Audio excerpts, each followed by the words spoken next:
कि इस क्लास में 11 बॉयज़ और 11 गर्ल्स हैं। कितने हैं? 11 बॉयज़ और 11 गर्ल्स। तो हमारा क्या हो गया? Sodium class. तो उस क्लास का चार्ज क्या होगा अभी? Good evening students. तो आज का जो टॉपिक हमारा है क्लास 10 का चैप्टर हम लोग डिस्कस कर रहे हैं मेटल्स एंड नॉन मेटल्स। तो इस टॉपिक हम लोग क्या क्या पढ़ेंगे, क्या क्या कवर करेंगे, उसका हम लोग जानते हैं। सबसे पहले जानेंगे कि मेटल्स और नॉन मेटल्स जो भी हमारा एलिमेंट है कितने कैटेगरी में डिवाइड किया गया, जिसमें हम जानेंगे मेटल्स, नॉन मेटल्स और तीसरा मेटलॉइड। उसके बाद जानेंगे इस मेटल्स और नॉन मेटल का फिजिकल प्रॉपर्टी और केमिकल प्रॉपर्टी। उसके बाद जानेंगे इसका एक्सट्रैक्शन भी जानेंगे, फिर जानेंगे मेटल्स और नॉन मेटल किस तरह से कंबाइन करता है। तो मेनली इसके 3-4 टॉपिक हमको डिस्कस करना है, खासकर जैसे हम लोग पढ़ेंगे कि मेटल्स का फिजिकल प्रॉपर्टी क्या होता है और केमिकल प्रॉपर्टी क्या होता है। उसके बाद जानेंगे क्या मेटल्स और नॉन मेटल किस तरह से कंबाइन करता है आपस में, और फिर जाने extraction of metals based on their chemical reactivity. ठीक है। तो एलिमेंट्स को कितने कैटेगरी में डिवाइड किया गया? 3 कैटेगरी में। पहला है मेटल्स, दूसरा है नॉन मेटल्स, तीसरा क्या है? मेटलॉइड। तो अगर हम मेटल्स की बात करें तो मेटल्स किसको कहते हैं हम लोग? अगर उसको आइडेंटिफाई करना हो कि मेटल कैसा है, मेटल कैसा होता है, तो हम जानते हैं कि ऐसा मेटल्स जो क्या करता है? पॉजिटिव आयन को फॉर्म करता हो। क्या फॉर्म करता हो? पॉजिटिव आयन को ही फॉर्म करता हो। ये क्या फॉर्म करता है? नेगेटिव आयन को फॉर्म करता है। और जो मेटलॉइड होता है जिसके अंदर पॉजिटिव, जिसके अंदर मेटल्स का भी कैरेक्टर हो और नॉन मेटल्स का भी कैरेक्टर हो, जैसे सिलिकॉन, जर्मेनियम। इसका एग्जांपल क्या है? सिलिकॉन और जर्मेनियम। ठीक है। तो मेटल्स क्या हो गया? जो पॉजिटिव आयन को फॉर्म करता हो। Metals form positive ions by losing electrons, and non metals form negative ions by gaining electrons, and metalloids behave like metals and non-metal. So these are the category of elements that are divided into 3 categories: metals, non-metal and metalloid. तो ये हमने basic बात जाना कि metal, non metal और metalloid क्या होता है। ठीक है। तो आपने बेसिक बात क्या जाना कि मेटल्स क्या फॉर्म करता है? हमारा पॉजिटिव आयन फॉर्म करता है। फॉर एग्जांपल जैसे हम एक बात करते हैं सोडियम। ठीक है। जनरली में बात करते हैं सोडियम का, तो सोडियम का सिंबल क्या होता है? Na, और इसका एटॉमिक नंबर कितना होता है? 11, और इलेक्ट्रॉनिक कन्फिग्रेशन 281। तो मुझे पता है, हमने पढ़ा है पिछले क्लासेस में, क्लास 9th में या 8 में हमने पढ़ा होगा, जिसके लास्ट इलेक्ट्रॉन कितना हो? 1, 2 और 3 हो। क्या करता है? इलेक्ट्रॉन को लॉस करता है। ठीक है। लूज नहीं, लॉस करना। ठीक है। लूज का मतलब होता है ढीला हो जाना। ठीक है। लॉस का मतलब होता है खोना। ठीक है। तो इलेक्ट्रॉन क्या करेगा? ये लॉस करेगा। कितना? 1 इलेक्ट्रॉन। तो हमें पता है कि ज़्यादातर जो भी एलिमेंट होते हैं वो केवल और केवल अपने आउटरमोस्ट इलेक्ट्रॉन को ही लॉस करते हैं, आउटरमोस्ट इलेक्ट्रॉन को ही लॉस करते हैं। अब सवाल आपके मन में आएगा, ऐसा क्यों? वाई एलिमेंट्स या मेटल्स या नॉन मेटल्स लॉस या gain outermost electrons? Outermost electron में ही इलेक्ट्रॉन को गेन करते हैं या आउटरमोस्ट शेल से क्या इलेक्ट्रॉन लॉस होता है? तो ऐसा क्यों?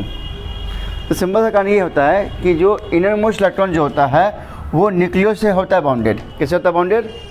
तो उसके ऊपर शिल्डिंग इफेक्ट ज़्यादा होता है। इसके ऊपर इनरमोस्ट इलेक्ट्रॉन के ऊपर, मतलब क्या न्यूक्लियस का प्रभाव उसके ऊपर ज़्यादा होता है, और इस इलेक्ट्रॉन को लॉस करना क्या होता है? उसके लिए आसान होता है। कहने का मतलब हो गया कि जितना जो नज़दीक होगा न्यूक्लियस के, जितना नज़दीक जो न्यूक्लियस के होगा उस पर फोर्स ऑफ अट्रैक्शन क्या होगा? ज़्यादा होगा। जो न्यूक्लियस के बाहर होगा, मतलब न्यूक्लियस के रेंज से थोड़ा सा दूरी में होगा, उस पर फोर्स ऑफ अट्रैक्शन क्या होगा? कम होगा। तो जिस वजह से इसको आसान, लूज करना क्या है? लॉस करना क्या है? आसान है। इसलिए ये क्या है? अपने इनरमोस्ट इलेक्ट्रॉन को ही, इसलिए ये अपने आउटरमोस्ट इलेक्ट्रॉन को ही लॉस इजली कर सकता है। ठीक है। तो इसलिए इसके लास्ट में क्या हो? 1, 2 और 3 हो। जिसके लास्ट में कितना हो? 1, 2 और 3 इलेक्ट्रॉन्स होते हैं, वो इलेक्ट्रॉन को लॉस करते हैं। तो अब लॉस करेंगे तो हमें पता है कि एक मेटल्स के अंदर, किसी भी एलिमेंट के अंदर, ठीक है, उनके एटम्स में आपका इलेक्ट्रॉन और प्रोटॉन क्या होता है? सेम होता है। तो नंबर ऑफ़ इलेक्ट्रॉन्स और नंबर ऑफ़ प्रोटॉन्स क्या होते हैं? सेम होते हैं। अब मान लो आपको एक छोटा सा एग्जांपल से हम क्लियर कर रहे हैं। मान लो हमारा सोडियम क्लास है, ये हमारा क्या है? एक सोडियम क्लास है। ठीक है। तो सोडियम को हमने मान लिया एक क्लास हमारा है, तो उसका एटॉमिक नंबर कितना होता है? 11 होता है। अगर एटॉमिक नंबर 11 है, इसका मतलब क्या? 11 प्रोटॉन और इलेक्ट्रॉन भी कितना? 11। तो इलेक्ट्रॉन को हमने मान लिया, जानते हैं नेगेटिव चार्ज होता है, ये क्या होता है? और प्रोटॉन क्या होता है? Positive charge. तो हमने ये मान लिया कि हमने यहाँ पर नेगेटिव को मान के चलते हैं लड़के, गर्ल्स मान के चल रहे हैं। क्या मान के चल रहे हैं? गर्ल्स। और पॉजिटिव को मान के चल रहे हैं बॉयज़। तो हमारा क्लास है सोडियम क्लास है, इसका मतलब क्या हुआ कि इस क्लास में 11 बॉयज़ और 11 गर्ल्स हैं। कितने हैं? 11 बॉयज और 11 गर्ल्स। तुम्हारा क्या हो गया सोडियम क्लास। तो उस क्लास का चार्ज क्या होगा अभी, चार्ज पॉजिटिव होगा, क्यों, तो चार्ज तो जीरो हो जाएगा ना, प्लस जितना उतना माइनस। तो कोई भी आइटम क्या होता है, न्यूट्रल होता है। कोई भी आइटम क्या होता है, न्यूट्रल। कोई भी आइटम क्या होता है आपका, न्यूट्रल। आपने क्लास 9th में पढ़ा होगा, how do atoms exist in nature. How do atoms exist in nature. Nature में किस तरह से एग्जिस्ट करता है, तो दो फॉर्म में एग्जिस्ट करता है, मॉलिक्यूल्स के फॉर्म में और आयंस के फॉर्म में। किस फॉर्म में, मॉलिक्यूल्स या आयंस, ठीक है। तो यहाँ हम लोग बात करो आयंस की बात कर रहे हैं, तो हम ये बता रहे हैं कि हमारा जब कोई भी एटम जब इलेक्ट्रॉन को लॉस करता है या गेन करता है, उस पर चार्ज क्या आएगा, वो आपको हम टॉपिक समझा रहे हैं। तो आपको ये हमने समझाया एग्जांपल से कि मान लो हमारी एक क्लास क्या है, सोडियम क्लास है। तो अगर सोडियम क्लास है उसका एटॉमिक नंबर कितना हुआ, 11। अब 11 हुआ, आपके लिए बहुत आसान हो गया। मतलब क्या है, इस क्लास में कितने गर्ल्स, 11, मतलब नेगेटिव चार्ज, और बॉयज़ कितने, 11, मतलब पॉजिटिव चार्ज। तो जब दोनों सेम है चार्ज क्या जाएगा, जीरो। ऑब्वियस बात है ना कि दोनों का संख्या सेम है तो चार्ज जीरो, जितना प्लस उतना माइनस, इसलिए चार्ज जीरो। लेकिन अब मान लो इसमें से एक इलेक्ट्रॉन बाहर निकल गया, एक इलेक्ट्रॉन बाहर निकल गया। तो अब इसमें बताओ, क्लास में अगर इस क्लास से एक लड़की बाहर चली जाएगी तो क्लास में संख्या किसकी बढ़ जाएगी, कितनी बढ़ेगी, एक। तो एक बढ़ जाएगा, उसका चार्ज क्या है, प्लस। तो क्या बन जाएगा, Na प्लस, Na प्लस। तो हमने बताया था कि मेटल जो है क्या फॉर्म करता है, पॉजिटिव आयन को फॉर्म करता है। Metals form positive ion. तो ये सबसे बड़ी पहचान है एक मेटल्स में और नॉन मेटल्स में, कि मेटल्स क्या फॉर्म करेगा, पॉजिटिव आयन फॉर्म करेगा, और non metals negative ion form करेगा। अब मान लो हमने दूसरा क्लास है, ठीक है, जिसमें क्लोरीन है, क्या है, क्लोरीन है। तो उसमें क्लोरीन में एटॉमिक नंबर कितना होता है, Cl का एटॉमिक नंबर कितना होता है, 17 होता है, ठीक है। कन्फिगरेशन, कन्फिगरेशन कितना होगा बताइए, हाँ 2 8 7। तो ऑब्वियस बात है कि इलेक्ट्रॉन को गेन करेगा, क्या करेगा, इसके लिए 7 इलेक्ट्रॉन देना आसान नहीं है। एक इलेक्ट्रॉन को गेन करना क्या है इसके लिए आसान है, तो इसलिए गेन करेगा। तो आप जानते हो जिसके लास्ट में क्या हो, 5 हो, कितना हो, 5 हो या 6 हो या 7 हो, वो इलेक्ट्रॉन क्या करता है, गेन करता है। जिसके आउटरमोस्ट सेल में यदि 5 इलेक्ट्रॉन्स हो, आउटरमोस्ट सेल समझते हो ना, अंतिम सेल, या 5 इलेक्ट्रॉन्स हो या 6 इलेक्ट्रॉन या 7 इलेक्ट्रॉन्स हो, इलेक्ट्रॉन को गेन करेगा। लेकिन इसके अंत में क्या हो, 1 2 3 हो, वो क्या करेगा, लॉस करेगा। हाइड्रोजन और हीलियम को छोड़ के, हाइड्रोजन और हीलियम को छोड़ के, क्योंकि हाइड्रोजन के पास तो एक ही इलेक्ट्रॉन है, ठीक है, और हीलियम के पास तो स्टेबल है, तो वो लॉस नहीं करेगा। क्योंकि हमने अगर कंडीशन दे दिया कि 1 2 3 लॉस करेगा, तो आपके मन में क्वेश्चन आ सकता है कि हाइड्रोजन और हीलियम भी तो है। तो chemistry is all about exception, ठीक है। जहाँ आपको केमिस्ट्री नहीं समझ में आया, हम क्या बोल देंगे, एक्सेप्शन, ठीक है। तो केमिस्ट्री का हर तरह का ऐसा नहीं कि एक जनरल रूल है केमिस्ट्री के अंदर कि एक रूल को हमने बनाया और सभी लोग उसको फॉलो करेगा, ऐसा केमिस्ट्री में नहीं है, ठीक है। तो ये केमिस्ट्री में इसलिए अक्सर आप सुनोगे कि chemistry is all about exception, जहाँ पे एक जनरल रूल नहीं है कि एक सभी एलिमेंट्स को फॉलो कर रहा है, ठीक है। एक रूल बना दिया, जैसे ऑक्टेट रूल, अभी जो पढ़े हो क्लास 9th में, या अभी समझोगे, ये ऑक्टेट रूल क्या है, आप क्लास 10 तक पढ़ते हो, लेकिन इसके भी क्या है, एक्सेप्शन है। जब आप हायर क्लास में जब पढ़ोगे तो वहाँ भी इसके एक्सेप्शन है, या आपको होगा तो हम आगे बता ही देंगे। तो आपने यहाँ पे समझा कि जिसके लास्ट में क्या हो, 5 6 7 इलेक्ट्रॉन क्या करेगा, गेन करेगा। अब मान लो शेयरिंग करेगा, जो आपको चैप्टर पढ़ना है कार्बन कंपाउंड में, ठीक है। 1 2 3 लॉस किया, 5 6 7 गेन किया, और जिसके लास्ट में 4 हो, जैसे मान लो मेरे लास्ट में 4 इलेक्ट्रॉन है और आपके सेल में कितने इलेक्ट्रॉन है, 4 इलेक्ट्रॉन है। क्या आप मुझे 4 इलेक्ट्रॉन दोगे, दोगे, आप दे दोगे? आपके मन में, आप मान लो एक, हम ह्यूमन नेचर की बात कर रहे हैं, आपके अगर अंतिम समय 4 इलेक्ट्रॉन, तो आपका भी टेंडेंसी क्या हुआ कि मुझे भी 4 इलेक्ट्रॉन कहीं से मिल जाए, या मेरा भी टेंडेंसी क्या हुआ कि मुझे भी 4 इलेक्ट्रॉन कहीं से मिल जाए। लेकिन ना मुझे मिला ना आपको मिल रहा है, और ना हम आपको दे सकते ना आप मुझे दे सकते हो, तो फिर क्या करना होगा, एक शेयरिंग करना होगा, है ना। शेयरिंग करके एक बॉन्ड फॉर्म करना होगा। अब कहो सर कि किसी और से 4 इलेक्ट्रॉन ले ले, अगर दूसरा एलिमेंट एटम उसको इलेक्ट्रॉन देता है तो उसका बॉन्ड पूरा तो हो जाए, लेकिन मेरा बॉन्ड नहीं हो पूरा होगा, मेरा बॉन्ड पूरा नहीं हो, क्योंकि हमको बॉन्डिंग करना है ना, क्या करना है, बॉन्ड बनाना है। तो हमारा ना मेरा इलेक्ट्रॉन के ट्रांसफर, सॉरी, ना हमारा इलेक्ट्रॉन के ट्रांसफ़र से बनता है और ना ही हमारा लूजिंग से बनता है। हमारा जो बॉन्ड बनता है किससे बनता है? शेयरिंग से बनता है। तो दो तरह से बॉन्ड बनता है, एक ट्रांसफर ऑफ इलेक्ट्रॉन्स और एक शेयरिंग ऑफ इलेक्ट्रॉन्स है। तो शेयरिंग कहाँ पे होगा? 4 इलेक्ट्रॉन्स होगा, जैसे कार्बन और सिलिकॉन। ठीक है, कार्बन और सिलिकॉन, जो आपको अपना एक चैप्टर ही पढ़ना है, कार्बन एंड कंपाउंड, जो आपके क्लास 10th में एक बुक चैप्टर ही दे रखा है। हाँ, तो उसके बारे में हम ज़्यादा जानेंगे। शेयरिंग ऑफ जो आपका शेयरिंग ऑफ बॉन्ड जो है, जिसे हम लोग कहते हैं कोवलेंट कंपाउंड, कोवलेंट बॉन्ड, उसको पूरा डिटेल में हम लोग पढ़ेंगे क्लास चैप्टर 4th में। ठीक है, तो फिलहाल उसको अभी भी नहीं जाते उसके अंदर, इस टॉपिक में अभी आपका मेटल्स और नॉन मेटल पे ही रहते हैं फिलहाल। ठीक है, तो आप यहाँ पर समझ रहे हो कि मान लो इस सोडियम से जो इलेक्ट्रॉन निकला था, यहाँ से एक इलेक्ट्रॉन निकला था, तो हमें इस पर चार्ज आया था प्लस, तो एक इलेक्ट्रॉन निकला था। तो अब मान लो मेरा क्लास क्या है? क्लोरीन क्लास है। क्लास क्या है हमारा? क्लोरीन क्लास अब है। ठीक है, या दूसरा क्लास मान लो, ये क्लास पहला क्लास हमारा सोडियम क्लास है और दूसरा क्लास क्या है? क्लोरीन क्लास है। मैंने एक डिसीजन लिया कि इस क्लास में से लड़की जा सकती है और लड़की ही अंदर आ सकती है।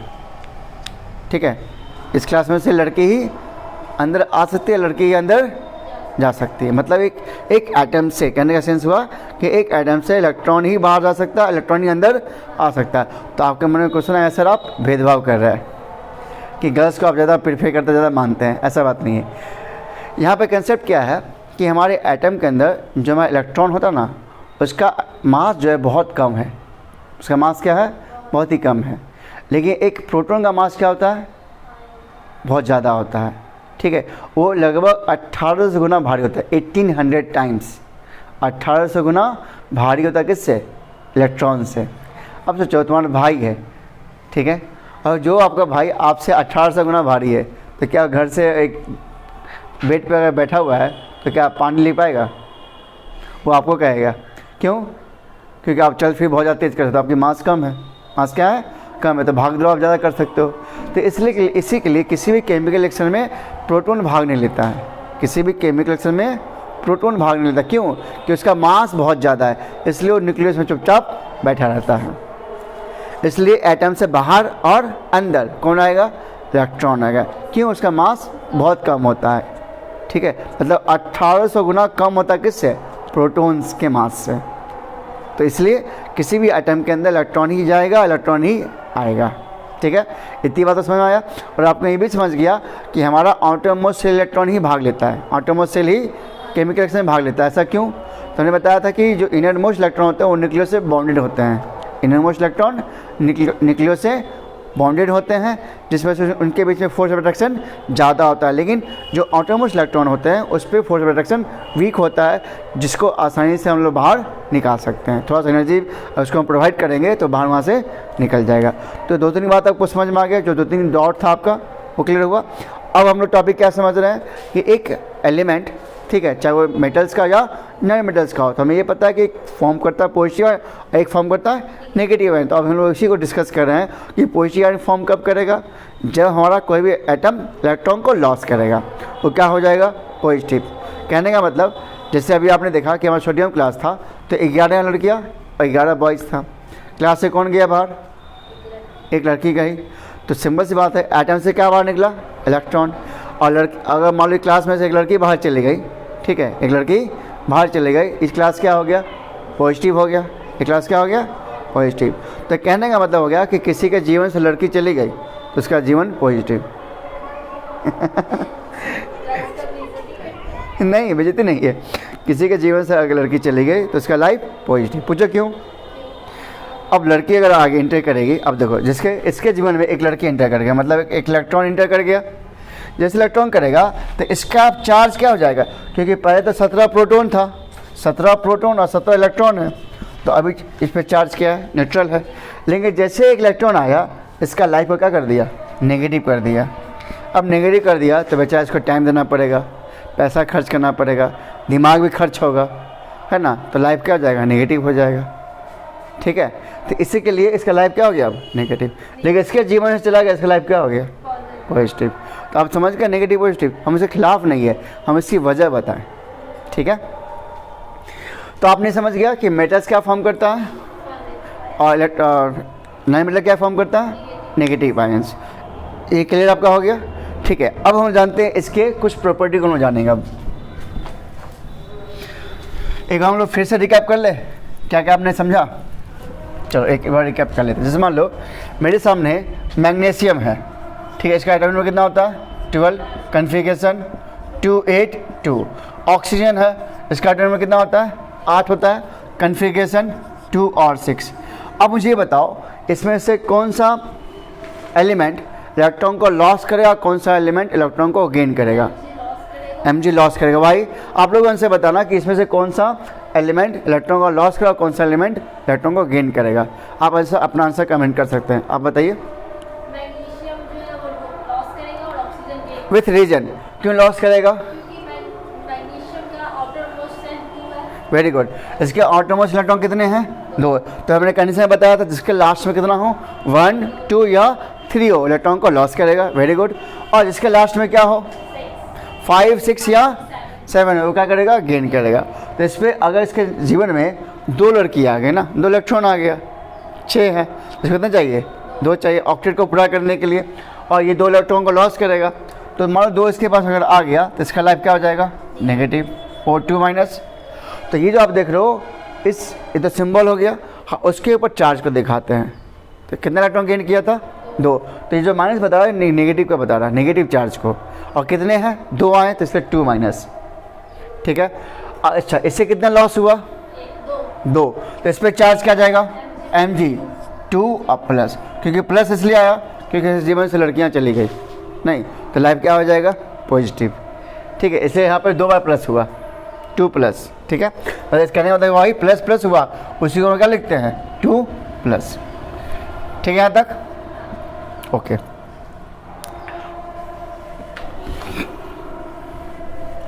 अब टॉपिक ये है how do metals and non metals combine. How do metals and non metals combine, कैसे वो कंबाइन करते हैं।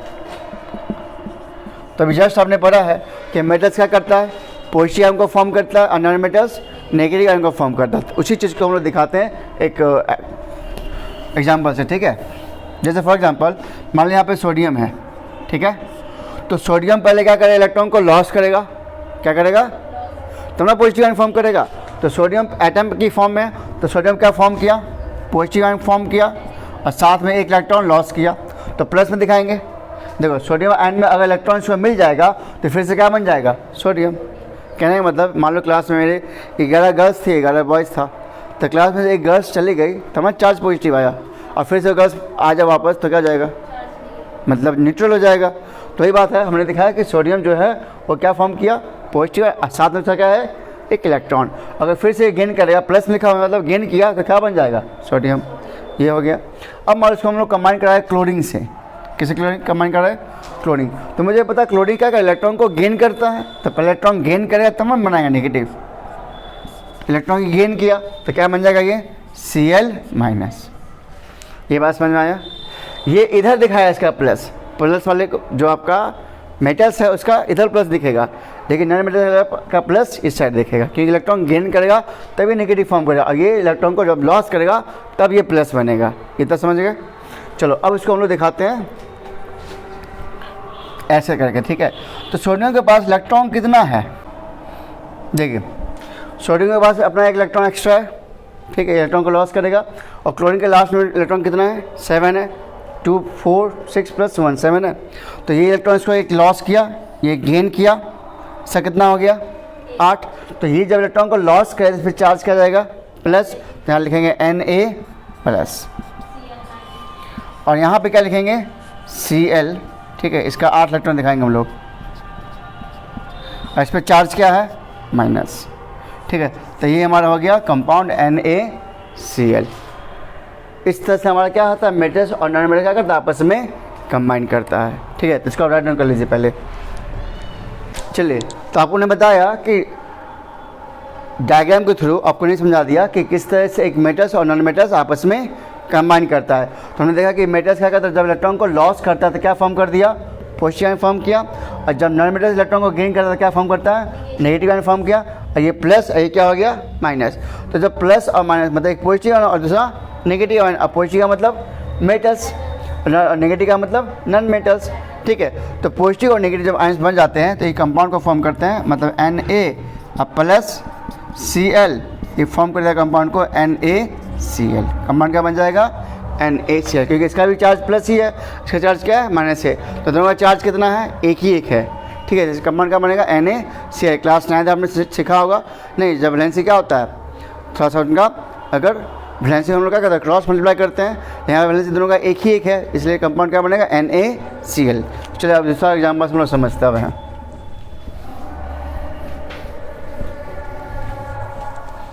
मान लीजिए अब हमने एक कंपाउंड लिया कि आपको मैग्नीशियम, ठीक है, और ऑक्सीजन का दिखाना डायग्राम, मैग्नीशियम और ऑक्सीजन का दिखाना आपको डायग्राम के थ्रू, किसके थ्रू? डायग्राम के थ्रू। तो मैग्नीशियम हम जानते हैं एटॉमिक नंबर कितना होता है? 12 होता है, और इसका एटॉमिक नंबर कितना होता है? 8 होता है। इसका कन्फिगरेशन क्या लिखेंगे? 2 8 2, इसका कन्फिगरेशन 2 और 6। तो अगर 2 लास्ट इलेक्ट्रॉन तो कितना इलेक्ट्रॉन लॉस करेगा? 2 इलेक्ट्रॉन लॉस करेगा। अब हम लोग यहाँ पर लिख लेते हैं, देखो Mg है, ठीक है। Mg क्या करेगा? पहले 2 इलेक्ट्रॉन को लॉस करेगा, तो इस पर चार्ज 2+, और साथ में क्या आएगा? 2 इलेक्ट्रॉन माइनस। इलेक्ट्रॉन तो एक ना हुआ, ये एक इलेक्ट्रॉन को बदला रहा है, तो इलेक्ट्रॉन कितना लॉस किया इसने? 2। इसके आगे लिखेंगे 2। आया बात समझ में? नाउ अब ऑक्सीजन है, तो ऑक्सीजन कितना इलेक्ट्रॉन गेन करेगा? 2। तो यहाँ से क्या करेगा? इस जो इलेक्ट्रॉन 2 इलेक्ट्रॉन जो लॉस किया वो इलेक्ट्रॉन को ये गेन करेगा, तो 2 इलेक्ट्रॉन यहाँ पे दिखाएंगे। अब जब जैसे 2 इलेक्ट्रॉन ये गेन करेगा तो इस पर चार्ज क्या जाएगा? O2 minus. तो हमें दिखा दिया कि मेटल्स क्या किया? ये पॉजिटिव आयन को फॉर्म किया, और नॉन मेटल्स नेगेटिव आयन को फॉर्म किया बाय गेनिंग इलेक्ट्रॉन्स और बाय लूजिंग इलेक्ट्रॉन्स, ठीक है। अब इसको हमको दिखाना डायग्राम के थ्रू, ठीक है। तो डायग्राम से कैसे दिखाएंगे? देखो, तो Mg कितना इलेक्ट्रॉन लॉस किया? 2। तो यहाँ पर Mg का 2 इलेक्ट्रॉन दिखा देंगे, ठीक है। प्लस ऑक्सीजन है, ठीक है। तो ऑक्सीजन यहाँ से कितना इलेक्ट्रॉन लेगा? 2। यहाँ से 2 दिखा देते हैं। इसके पास अपना इलेक्ट्रॉन कितना है? 6 है। अपना इलेक्ट्रॉन्स कितना है इसके पास? अपना 6, और 2 इससे गेन करेगा, तो 2 इसको हमें दिखा दिया ऐसे, ठीक है। एक यहाँ से दिखा दिए। अब सिंगल बार जब इसको इलेक्ट्रॉन 2 दे दिया तो इस पर चार्ज क्या आएगा? 2+, यहाँ ले देंगे Mg 2+, ठीक है। और यहाँ पे क्या दिखाएंगे? ऑक्सीजन का O2 माइनस, 2 माइनस, तो ये प्लस और ये माइनस, तो कंपाउंड क्या बन जाएगा? ये MgO, क्योंकि 2 2 से क्या हो जाएगा? कट जाएगा। सिंपलेस्ट सोल्यूशन लिखते हैं हम लोग, तो कंपाउंड क्या बन गया हमारा? MgO। तो ये हो गया हमारा डायग्राम के थ्रू हमने मेटल्स और नॉन मेटल्स किस तरह से कंबाइन करेंगे आपस में, हमने वो दिखा दिया। तो अब आपको एग्जाम्पल से एक और एक क्वेश्चन दे रहे हैं जिसको आपको डायग्राम के थ्रू आपको दिखाना, आपको इसका आंसर भी कमेंट करना कि आपको कैसा आया है, ठीक है।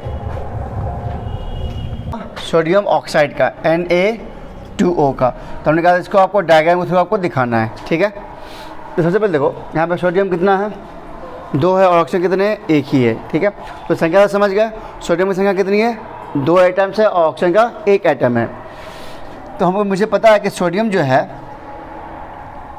कितना इलेक्ट्रॉन लॉस करेगा? 1। तो Na+ बन जाएगा, और इसका 1 इलेक्ट्रॉन। तो सोडियम 2 है, तो यहाँ पे 2 से मल्टीप्लाई कर दे इसको भी 2 से, और इसको भी 2 से। ऑक्सीजन, तो यहाँ से 2 इलेक्ट्रॉन आएगा, ठीक है। 2 इलेक्ट्रॉन यहाँ पे गेन कर लेगा, तो इस पर चार्ज क्या जाएगा? O2 minus. अब उसको दिखाना, डायग्राम को दिखाना है, ठीक है। तो देखो डायग्राम में कैसे दिखाते हैं हम लोग, डायग्राम के थ्रू। यहाँ पर सोडियम कितना है बाबू?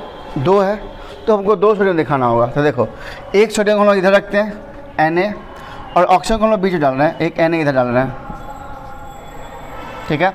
2 2 4 5 6, ठीक है। एक इधर डाल दिया हमने, एक इधर डाल दिया हमने, ठीक है। तो 1 इलेक्ट्रॉन इससे लेगा, 1 इलेक्ट्रॉन इससे लेगा, ठीक है। तो ये क्या बन जाएगा? जब इलेक्ट्रॉन को लॉस करेगा तो चार्ज क्या बन जाएगा? Na+, लेकिन संख्या इसकी कितनी है? संख्या कितनी है? 2 है, तो इसका हम 2 लिखेंगे नीचे, ठीक है। और ऑक्सीजन कितने हैं? 1 ही है, तो इस पर चार्ज क्या लिखेंगे हम लोग? नीचे लिख रहे हैं यहाँ पे, इस पर शायद नहीं दिखे उस साइड। ऑक्सीजन 1 2 3 4 5 6 7 8 और इस पर चार्ज दिखाएंगे 2 माइनस, और संख्या तो एक ही है, एक ही लिखेंगे। तो कंपाउंड क्या बन जाएगा इसका, इसकी संख्या कितना Na, ठीक है, Na2O, Na2O, ठीक है, ये हमारा कंपाउंड बन जाएगा। ठीक है, चलिए एक और आपको देते हैं, एक और बना के देखिएगा, कैल्शियम क्लोराइड। कैल्शियम क्लोराइड का आप लोग ड्रॉ कीजिए डायग्राम।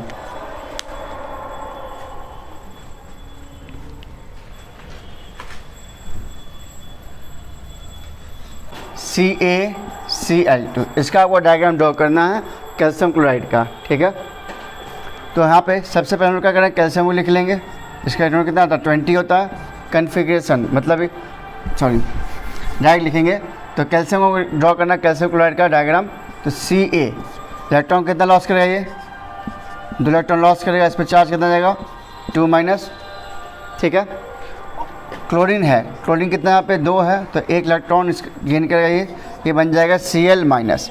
लेकिन कितना ही गेन करेगा, 2 इलेक्ट्रॉन, 2 क्लोरीन है, यहाँ पे 2, यहाँ भी 2। ठीक है, अब इसको हमको दिखा, डायग्राम को खुद दिखाना है, तो डायग्राम से ड्रॉ करें, देखिए। ठीक है, तो Ca है, इसके बाद अपना इलेक्ट्रॉन कितना है इसका 2, बीच में प्लस, 1 क्लोरीन को ऊपर लिखेंगे, 1 क्लोरीन को नीचे लिखेंगे। इसका पहले 7 इलेक्ट्रॉन दिखा दीजिए आप, क्योंकि इसके बाद अपना इलेक्ट्रॉन कितना है 7 है, तो 1 इलेक्ट्रॉन ये इसको दे देगा। ठीक है, इसका भी 7 दिखाइए आप, और 1 इलेक्ट्रॉन ये गेन कर लेगा, तो कंपाउंड क्या बन जाएगा, 2 इलेक्ट्रॉन लेस, हाँ Ca2 प्लस और Cl, तो Cl का दिखाएंगे इसका। ठीक है, इसका चार्ज तो माइनस ही होगा, लेकिन संख्या कितनी है इसका 2 है, तो नीचे दिखाएंगे CaCl, तो कंपाउंड क्या बन जाएगा, कंपाउंड बन जाएगा CaCl2। ये वो इसका हुआ डायग्राम के थ्रू। तो आई होप आपको जो टॉपिक है how do metals and non metals combined, ये आपने समझ गया। अगर समझ गया तो वीडियो जरूर लाइक दिया करें। ठीक है, तो आपका एक क्वेश्चन दे रहे हैं, आप लोग क्वेश्चन बना कर रखोगे MgCl2 का, MgCl2 का और MgO का, ये आप अपने कॉपी में बनाओगे। ठीक है, और इसका आंसर आप लोग कमेंट करोगे, और Al2O3 का भी, Al2O3 का, या AlCl3 का भी, AlCl3 का भी। तो इस क्वेश्चन को आप लोग क्या करो, आंसर कमेंट करोगे इसका। ठीक है, तो अब हम देखते हैं नेक्स्ट टॉपिक।